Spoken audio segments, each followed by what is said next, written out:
This segment brought to you by Kansas Farm Bureau, the voice of agriculture. To join today or for more information, go to kfb.org or find us on Facebook and Twitter. One thing we have to be thankful for is women in politics, especially in Kansas. And if you're from Kansas, man, we have had some pretty impressive ladies that have held office and run for office and served the state and nation proudly. So Michelle is going to take a look at some of those this morning. Good morning, Michelle. So great to have you with us. Good morning, Deb. Now that election season is over, let's take a look at some notable women in Kansas politics. From its birth, Kansas was shaped by politics. The struggle over slavery and the state's admission to the Union sparked political debate from both men and women. The violence and bloodshed of bleeding Kansas impacted women, and some were not afraid to voice their concerns about territorial political issues. During the 1850s, Sara Robinson wrote letters, newspaper editorials, and books about the territory's political dilemma. Clarina Nichols attended the Wyandotte Constitutional Convention, hoping to persuade the male delegates to ensure women's suffrage and other legal rights. After the close of the Civil War, Kansas saw a population boom in both urban and rural areas.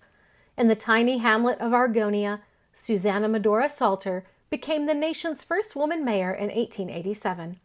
With the close of the 19th century, Kansas women remained active in politics and local affairs. In 1919, Lorraine Wooster was elected the Superintendent of Public Instruction. She was the first woman elected to statewide office in Kansas history. By the 1930s, women's political activism in Kansas was on the rise. In 1932, Catherine O'Loughlin McCarthy became the first woman from Kansas elected to the United States Congress. McCarthy's election opened the door for future Kansas women at the national level.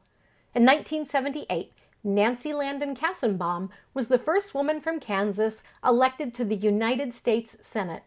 Since her election, Kansas women have served in the House, Senate, and in cabinet-level positions.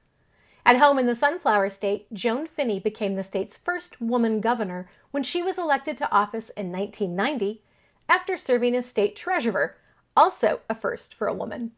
Women of color have seen tremendous political gains in the state. In 2004, Delia Garcia became the first Latina elected to the Kansas House. She was followed by Olitha Faust Goudreau in 2008, who holds the distinction of being the first African-American woman to serve in the Kansas Senate.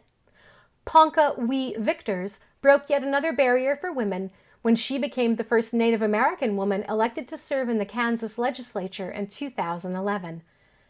In 2016, Ho-Chunk citizen Sharice Davids made history when she won election to the United States Congress. She is the first Native American woman from Kansas to win a seat in Congress. Whether serving in the Kansas House or Senate or the United States Congress, Kansas women have made incredible strides in politics and public service. I hope you enjoyed today's segment and that you'll join me next time for another historical adventure somewhere around Kansas. Blessings, everyone, on this day after the election.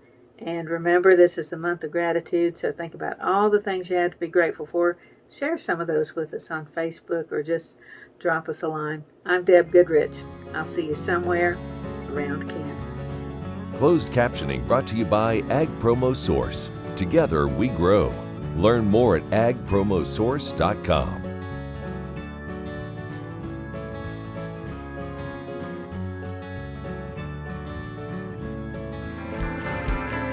When your college career begins, you'll have the opportunity to build upon your skills. One of those opportunities could be joining a Collegiate Farm Bureau chapter. With programs at 19, 2, and 4-year schools around the state, you can't go far without the possibility of joining a chapter. Collegiate Farm Bureau provides opportunities to build your network with other students, connect to leaders and mentors, develop a greater understanding of ag in Kansas and around the United States, share your knowledge with kids, consumers, and elected officials, experience statewide events and conferences, compete in contests to build essential skills and win great prizes, and gain eligibility for scholarships. It helps you understand Farm Bureau a little bit more. I got to be involved on the county, collegiate, district, and state levels. And my favorite part from the program is being involved in the leadership aspect of it and just gaining skills that I wouldn't have otherwise. Want to learn more? Visit www.kfb.org/collegiate.